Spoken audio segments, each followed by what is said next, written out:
And suddenly, stepping out on faith don't sound so hot. Suddenly, I'm just like, maybe I sit down in faith. Maybe I take a nap in faith.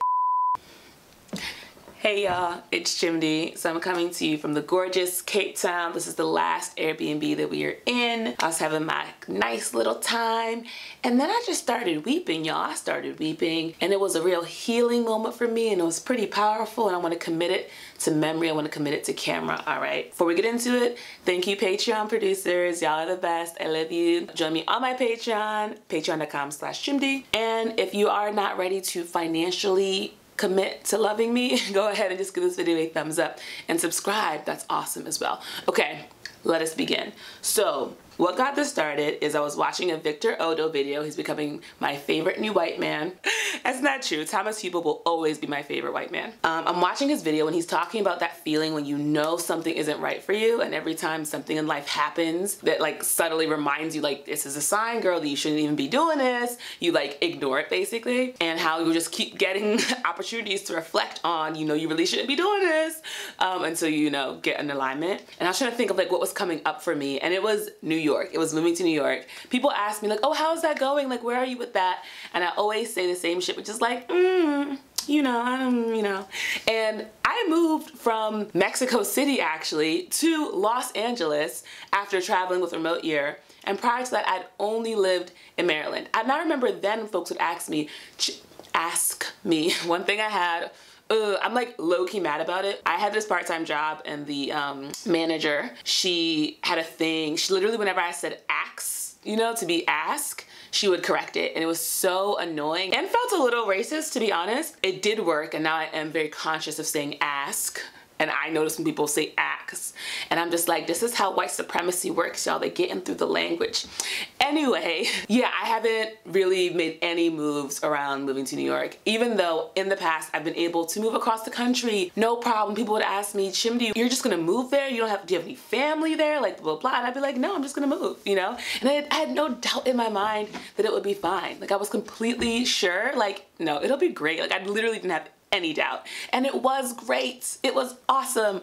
I learned a lot. There were challenges, of course, but like overall, I give my LA experience 10 out of 10. Easy. Maybe 9.75 out of 10, but like very, very, very high up there. But when it comes to New York, I just do not have that same sense. I think part of it is the logistics of like not having a full-time job the way I did when I moved to LA. But I think it really just comes down to like being a full-time creative, having to step out on faith, having to believe and know that amazing opportunities are coming my way, and actually act on that faith in God, right? And it's just way, the stakes seem higher now than it did back then, you know? Like going from having the cushion to not having the cushion in terms of a leap of faith for me, it wasn't that bad because I still had the savings. But now I'm at like towards the end of my savings, and really I'm relying on my creative pursuits to pay me money, you know, to afford things.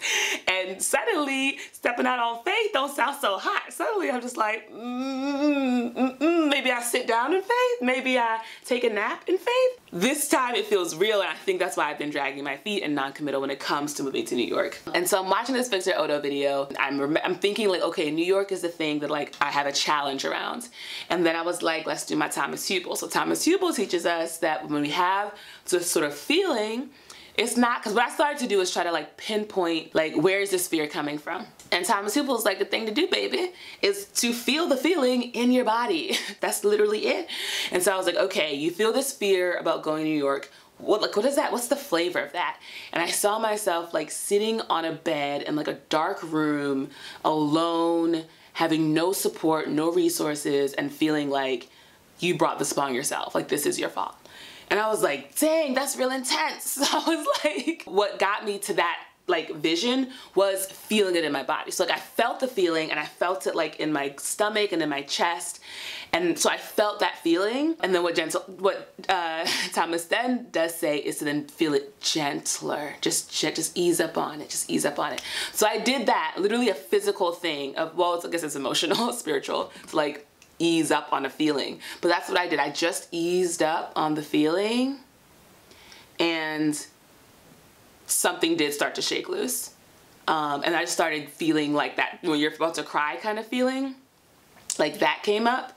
And then, yes, then I like was like, where is this? When have you felt? Like, what is this? You know what I mean? And that's when I started going back, and I was like I thought of a random memory from like middle school where I like got locked in like one of those rooms on the side hallway, and like a bunch of stuff had been broken, and I was like, they're gonna think I did it, and I couldn't like get out of it. So so I felt fear then, but even then I had like a sense of calm. Like my adaptive childhood did enough work that it wasn't gonna get overwhelmed by something like triggering this. And then I went all the way back to childhood. I'm saying it as if we don't know that literally every single trauma is caused by childhood trauma. Like, I'm like, you know, something in my childhood happened, y'all, that is influencing the way I feel about this. Like, that's how it is for all of us. So, if you watched a video from the olden days of my channel, I talk about how I got this scar on my arm. The way I got the scar is my mom was cooking something in like a big pot. I stood up on like a rickety chair to look inside. And then, I didn't get a good look, but I got down, and then my brother was like, oh, I want to see inside too. So he gets up on the chair, looks inside, is like, dope, leaves the room, moves on with his life. I am not satisfied. I am like, actually, I didn't actually really get a really good look, and I really did want to get a really good look. Let me get back on this chair. Got on the chair, looked over the pot, the rickety chair ricked me, boom, I'm on the floor. And I have that, and I'm like 3. So that's a crystal clear memory for a 3-year-old. I don't think that's usually how it goes. And that is the end of my memory. So I don't have I literally remember falling, and I don't have any other memories until like random bursts, like months later, where like I have like my arm in a sling, just like very, very like disparate memories. And this is a 3rd-degree burn on my body, right? And I was just like, you know, because when we talk about trauma lately, we often are having to tell people, like, it's not like a car crash or like head trauma. It's not like physical trauma necessarily. It's about sometimes some spiritual and emotional stuff that's happened as well, and that's what's causing the trauma, right? And as a result, I think I forgot. It's like, yes, Chimdi, and look at this 3rd-degree burn you have on your body. Like, maybe let's unpack and examine what's going on there. And literally, it's becoming very hot and heavy, this sort of like, oh, I have other types of trauma. Like, I've been thinking very narrowly in my focus, and now I'm confronting with what was a major, huge, super duper trauma. And what I realized, so my flight to Cape Town, I was in a middle seat, all right? So I'm in the middle row in the middle seat. Ooh, I was upset. I was upset, and I broke down in tears multiple times. Like, y'all don't know, well, y'all kind of know me. Y'all know me by now. Do I seem like somebody who would start just weeping in public? Just like weeping in public? If you think that is who I am, then you are wrong. That is not who I am. I do not like crying in front of people. So I'm in the middle seat. I am feeling trapped. And part of it is because, like, I don't want to keep telling people next to me, like, hey, can you get up and move every time I want to go to the bathroom and fart? Like, I don't want to announce that every single fucking time. So I'm just like feeling like I'm mad at myself that I don't have the voice to tell the people next to me to like accommodate my physical needs, and now I've got a terrible stomach ache. And I'm very literally physically feeling trapped, and I'm like, this is my fault. So that was the major realization that I came to being in the middle. So I've got a vision board. On it includes pictures of me in first class in private jets, flying, commercial, flying. Like, I know my lifestyle, all right? Maybe my finances don't reflect it, but I know my lifestyle. So I thought for sure, I did have some doubt. I was like, Lord, maybe we can, in this flight, in this 14.5-hour flight, maybe this could be the one where we get that first class seat, maybe? And God was like, no, in fact, I have a middle for you. And I talked to God about that later. I was like, we don't need to communicate like this. We need to figure this out, because if you were trying to teach me something, you don't need to teach it to me like this in a middle seat. But it's fine, because I know why God did it and how it helped me. Because the main thing I remember struggling with was feeling so, like, I was feeling dejected and sad because I felt like I had brought this upon myself, you know? And so I'm sitting there being like, I'm sad and my stomach hurts and I'm trapped here and this is my fault. And the voice was like the loving Chimdi, pure light God version of me was just like, Chimdi, it's not your fault. Like, it's okay. Like, you're on a healing journey to figure out how to use your voice more, to get that throat chakra opened up, you know, like we're working on it. You're doing the best you can. It's okay. And this other voice was like, no, Chimdi, it really is your fault that you're here. You booked this ticket. Like, you're the one who decided to go on this trip. You're the one, like, this is, you literally are here because of you, you know? And then the voice was just like, but you're doing the best you can. Like, you're doing the best you can though, like, for real. Like, give yourself a break. You're doing the best you can.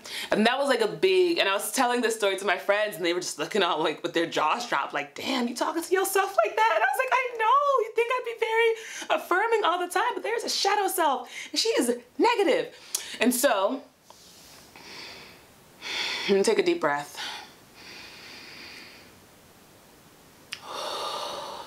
Every time I pause, every time I pause to take a deep breath, I want you watching to do it with me, okay? We're gonna do one more.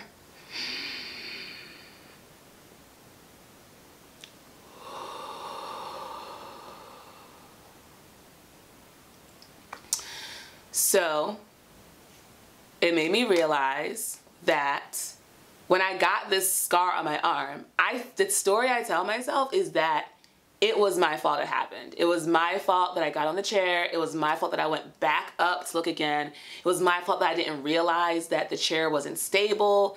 So of course I got viciously burned, severely injured. And that was my fault. And everything that happened after, everything from like, you know, parents having to like pay these hospital bills to like, you know, being like feeling insecure in school, people would look at me, to like, you know, literally wearing long sleeves like into my 20s because I was just so self-conscious. Like all of that, I'm like, that was my fault. Like this is all my fault. And I had this moment of like, you know, like it's not your fault. It's not. And the voice was like, but literally it is. And then God was like, you were a child. You didn't know what you were doing. You didn't know what would happen. You had no sense. You were a curious child. Your curiosity is beautiful and valuable, okay? And it wasn't your fault that any of that stuff happened. And that any of that stuff happened is not a reflection on who you are. It has not changed the beautiful purity of your soul. You're still that same amazing, dope earth angel of light and shit. And so like, you know, chill, relax. And weeping, weeping, weeping, weeping, weeping, weeping, weeping, hard weeping. As I'm staring out at truly the most gorgeous view, I'm gonna get some B-roll so I can insert it here. I have just been weeping and just realizing that I've just been, like, there's a reason why I'm so hard on myself. That's influenced everything from, you know, being an overachiever in school to, like, overworking to the point of burnout at my last job to, like, stressing myself out over these YouTube videos. Like, it's the same strain. It's the same core idea, core lie, core shame, and, like, guilt is like, oh, everything that happened was all of your fault, you 3-year-old. And I'm just like so grateful. I just heard some like background noise, so now I'm getting self-conscious, like, are they listening to my story? But I'm very grateful that I came to this learning, and I know a lot of stuff has been leading up to it. And I also at this moment, I was reading a book where one of the characters has childhood trauma and they're like trying to basically get around as an adult with it. And I thought like, oh, this is gonna be helpful for me as I am talking to people who've experienced this kind of trauma. Like it'll be helpful in my conversations with them. And then there's a moment where he's talking about like he starts trigger warning, cutting himself, and he he only wears like long sleeves and stuff so people don't know. And I remember reading that and being like, holy shit, you know, because I'm someone who has worn long sleeves for a huge chunk of my life, but it wasn't because I was ashamed of like cuts or whatever. It was because I was ashamed of something else, which is another reflection of who I thought I was, and who I thought I was in my story and all that. And so yeah, I'm just letting it integrate. I did immediately, I was gonna send voice notes to my 2 friends, but I was like gonna send them the exact same voice note. And so I realized, let me just go ahead and make it a video, and then I'm gonna call them, and then I'm gonna let them know that I just made a video about it. But I wanted them to know first because they're my real friends. Not that y'all internet people aren't my real friends, okay? But I'm just gonna say all my best friends, they on the Patreon. So, but I love you comment friends. Do I got some comment friends? To be clear, I know if you are a comment friend and you are not a Patreon friend, and I do notice it, but I don't judge you. I judge you a little bit, but I don't judge you because I don't know your situation. There might be a really good reason why you're not supporting me on Patreon. I can't fathom it, but I know it exists. So it's cool, and I love y'all too. Seriously, I do. Let me know in the comments, what is one fundamental lie you have been telling yourself since childhood that has influenced all of your choices and you didn't even know about it until literally your 31st year? And might I say, I'm recording this on 2/22/22, and yes, I am now one of those numbers people who cares about the 1111, and I feel like I have a list of things that are like woo, woo, woo, woo, woo. It's like, come on now, it's not true, baby. It's not true. That shit don't mean nothing. And one by one, I'm starting to like put stock in them.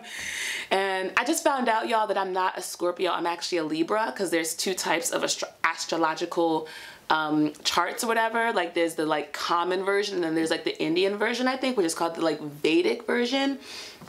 And in that one, it takes into account like the movements of the planets and the expansion of the universe. And as a result, basically your main sign is the one before. So because I'm normally a Scorpio, I'm actually a Libra. Then I went on Instagram and I was reading all of these Libra memes, and I felt really seen, and it felt great. I was like, these are my people. The Libras are my people. So let me know in the comments below if you're a Libra. And also, I am high. Okay, bye!